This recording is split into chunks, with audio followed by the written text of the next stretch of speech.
But let's bring on our good friend Raj. He's going to come on the show, break down some Detroit Tigers. Yes, we're talking Tigers, and we're not talking about it necessarily. We're going to let Raj do it because he's one of the best in the game, and you guys can follow him on Twitter at Rajcast Baseball. He is the co-founder of Tigers ML Report, podcast host for MCM Baseball Pod. Please welcome to the show the man, the myth, the legend, Mr. Raj. Let me pronounce this, Raj. All right, hold on. Rogelio Castillo. Did I get that? Perfect. Let's go. Perfect, gentlemen. Man, it's been a long time, and I'm really happy to see you. You have no idea how fucking. Excuse me. Sorry. No, you're fine, Rod. You're good. You're good, Rod. Sorry, I'm fucking stoked to be here. There we go. Let's go. I love seeing you, Raj. Always good time catching up with you. I'm excited to have you back on. Good seeing you again, man. Likewise. Hey, Raj, we love you. I'm happy we're able to get you on the pod, and so much stuff has been transpiring lately with the Tigers, and obviously with training camp, we've been trying to cover it all. But I thought, why not reach out to the man, the guy that we know that knows it all, with you. And I want to ask you to start, Raj, just kind of your reaction to just what's been going on lately. Obviously, the MLB Trade Deadline is coming up here with the Detroit Tigers. They're going to be one of the more active teams, but what do you foresee happening with some of the pieces here for the Detroit Tigers and some guys that could potentially be on the move? And we'll start with Scooble and what's your take on how that should play out for the Tigers? You know, I know there's been a lot of different websites that have talked about trading him, but the Tigers are not going to trade him unless they get equal value or they're going to get something for him. And a lot of what Scott Harrison and I've been hearing is essentially he's asking for a lot. And a lot of these executives are just basically saying, oh, okay. And that's why I think Derek School is going to stay here, because there's this, I don't know where this thought process that came out of. Well, Derek School is going to net you these prospects. These teams are not going to pay these high level. These Baltimore is not going to give you 4 or 5 guys. I could be wrong about that. I mean, anything's possible. But the way Mike Ellis came from Baltimore, from Houston, when he was at Houston, they didn't really go against their models. They have their how they are building teams out. And I think Derek Skubal, we love Derek Skubal. We love the fact that he is a pitcher the Tigers have developed. That's great and all, but he's not going to fix the gaping holes on this team. I mean, there's the shortstop situation with Baez down in the minor leagues. You don't have a shortstop ready yet. Kevin McGonigal is a couple years away, and you have third base. And the way the Tigers have handled this too a little bit. I mean, Scott Harris has kind of been a myth with some of the local media a little bit, and it's just a really bad look. And they're gonna. I mean, honestly, it's frustrating as a Tiger. I understand why Tiger fans are frustrated. The fact that you're going to trade a guy like Terry Skubal, who Tigers, historically speaking, have never had a left-hander like this. Not right. Like since Mickey Lolich in the 70s, for Christ's sake. And then they had one of their own, and you're going to trade him. And then, of course, you should get somebody like a Kobe Mayo or Jackson Holiday back. And expect anything else is ridiculous. But if Scott Harris is going to hold it hostage and these teams are just going to laugh at him, then you're just stuck basically with just nothing in your hand. And I think that, unfortunately, I hope the Tigers are not heading that way. You hope that you hear something soon, but man, it's quiet out there. Yeah, Raj, I've been following the last week with all this trade deadline stuff, and obviously it seems like there's two sides to the fan base, like pretty drastic, to where it's, hey, let's keep Skubal and let's keep Flaherty, or get rid of one of them and let's go pay people next offseason and let's go out there and make some moves and bring some guys up and spend. Chris Ilitch to actually spend money. And then there's the opposite side that's like, get rid of everyone, let's get the farm system built up. Let's get younger guys brought in and keep building this thing for the next few years. What is your kind of which way, I guess, would you do? Like if you're Scott Harrison, you're the, GM, what way would you go? Because I've seen both sides at an extreme. And I'm not sure, at least in my end, I think I know which way I would go. I prefer, it sounds like you would keep Skubal. I would like to keep Skubal and say, hey, let's spend some money and let's go out there and let's spend money, maybe bring some of the young guys up next year and whoever's ready, and keep the best players you have and start building off that. That's where I'm at. Where do you kind of go from there? Where's your thought process in that sense? I'm with you there. I think you have to spend a little bit there because you have the Tigers are able to develop pitching pretty well. I mean, we've seen that firsthand with Skubal. They fixed Flaherty. I mean, he added some velocity. And so you look at even the case with Michael Lorenz last year.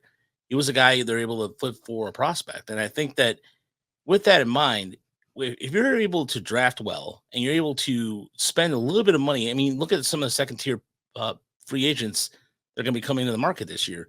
The Tigers should spend a little bit because they have to. I mean, they don't have a third base option. Jace Young is not going to be your third baseman in the future. He might be playing second, but you really have to look at the fact that this trade market. I mean, everybody talked about Alex Bergman being a free agent, but if I'm the Tigers right now, and I'm able to, they have to. I think they're model themselves after like Cleveland does. Cleveland doesn't spend a lot, but they have a really good farm system and they're able to churn players out.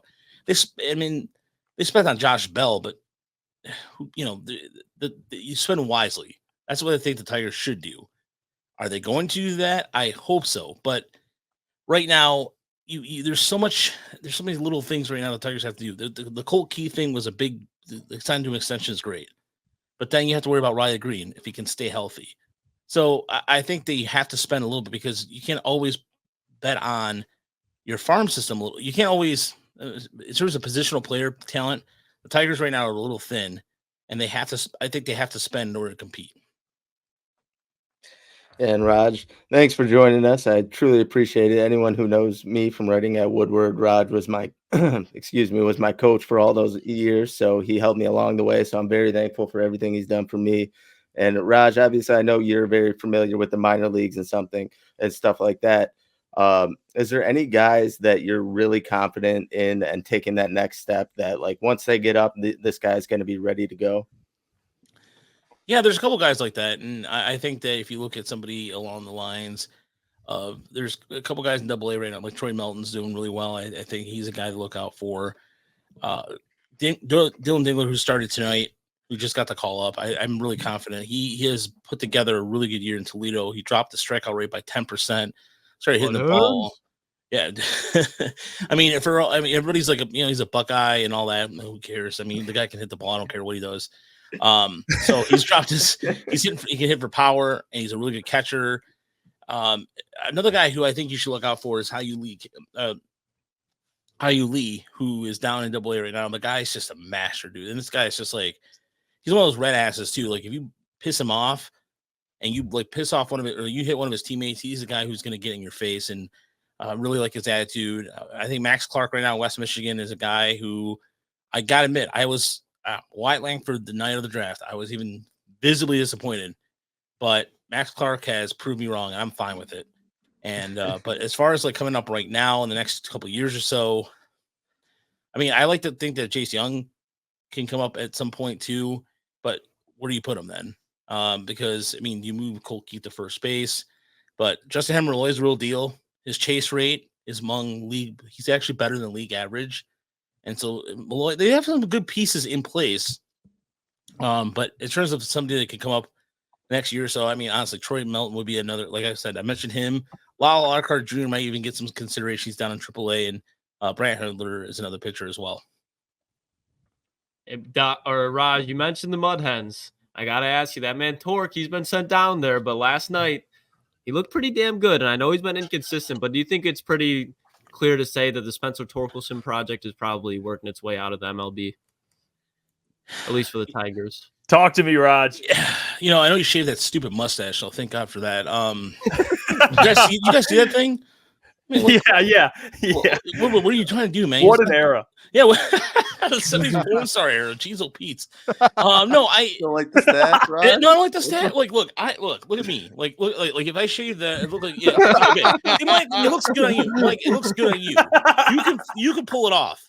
He can't. He just looks like a weirdo, man. I don't know. It just doesn't look right on him. But no, I want to get pumped about those numbers, but it's 4A. It's Toledo.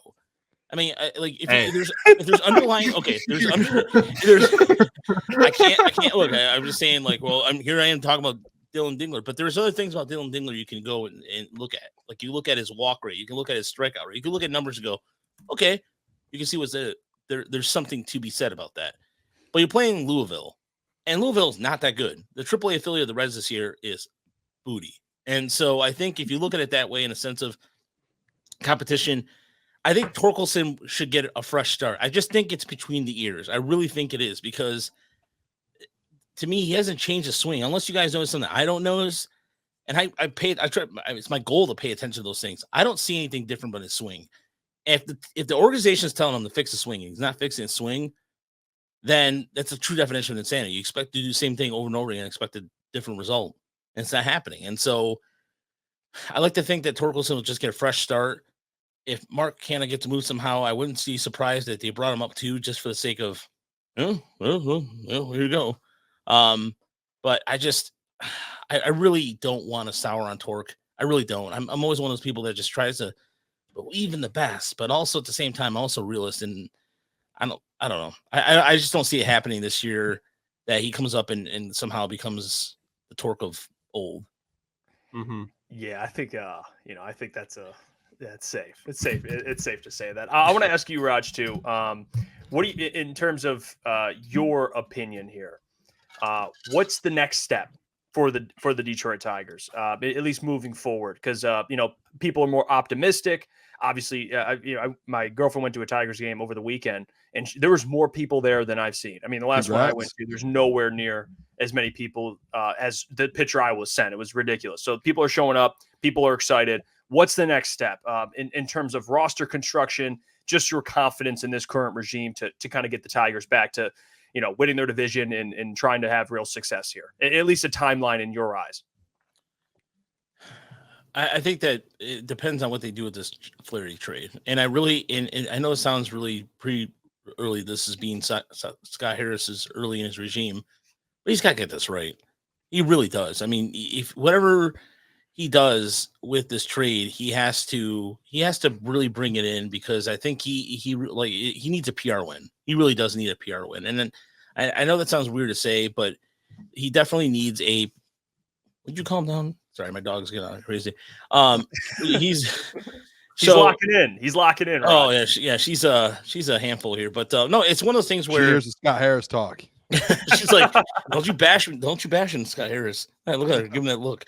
No, but Scott Harris really needs to get this right. And I think the way this regime's going forward, I mean, I remember last year towards the end of the year, when we did the end of the year presser, I think it was Evan Petzold asked about spending, and he just weird look like, why would we spend? It was really weird. And it also gave me a bad feeling in my stomach that they're going to be the quote unquote smartest guys in the room. And I think that Harris is going to spend on guys that they really like. And they have a profile. They like, even on the draft, there's certain players or certain pitchers that they identify, and they're really going to target, and they're going to get them no matter what. And I think that bodes well, but also same time, I still think it's going to also hurt Scott Harris a little bit, because if he's not flexible in his thinking, other teams are just not going to take him seriously as a trade partner. Mm-hmm. I mean, it's just, to me, I think the Tigers right now Scott Harris has to get this right. If he gets this Flaherty deal done right, where he can bring something back, especially somebody who can play right away, I mean, great, awesome. That gives the opportunity, because in terms of developing talent or identifying talent, the Tigers have done a very good, or have done a really good job with that. That being said, it doesn't look that way, because all the, if you live on Twitter, then you're as a Tiger fan, first and foremost, get a life. And secondly, honestly, calm down. This is 162 games. Calm down. Look what AJ Hinch is doing with a 4-A lineup tonight. I know they lost tonight. And some guy you never heard of, Brian Sammons, goes out there and pitches 7 innings. Like, you got to give some credit to AJ Hinch here to manage to put together this. You don't have Riley Green, who's out of the lineup, and they're somewhat competitive. They're somewhat entertaining. As your girlfriend, I'm sure Jeff mentioned, it was a full Congrats, house. by the way, Jeff. Thank you. You engaged? No. Hey, you know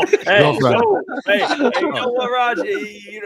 Hey. Sorry. Hey, watching the show. Working our way, Raj. We're working our way, but continue. Don't ignore them. All right. Yeah. All right, I think it was Lucas sitting there saying something. And I'm like, it was like a producer in my ear going, "Yeah, it was girl."